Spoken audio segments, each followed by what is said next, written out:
मुंबई, ठाणे, नवी मुंबईसह रायगड आणि कोकणातील उर्वरित जिल्ह्यांमध्येही पावसाचा जोर अधिक राहील असा अंदाज हवामान खात्यानं वर्तवलाय।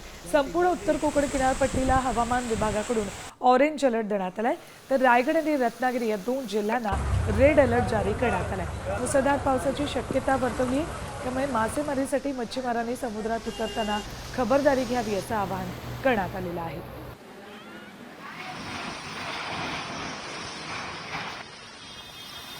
मुंबई, ठाणे, नवी मुंबईसह रायगड आणि कोकणातील उर्वरित जिल्ह्यांमध्येही पावसाचा जोर अधिक राहील असा अंदाज हवामान खात्यानं वर्तवलाय। संपूर्ण उत्तर कोकण किनारपट्टीला हवामान विभागाकडून ऑरेंज अलर्ट देण्यात आलाय, तर रायगड आणि रत्नागिरी या 2 जिल्ह्यांना रेड अलर्ट जारी करण्यात आलाय। मुसळधार पावसाची शक्यता वर्तवली आहे, त्यामुळे मासेमारीसाठी मच्छीमारांनी समुद्रात उतरताना खबरदारी घ्यावी असं आवाहन करण्यात आलेलं आहे।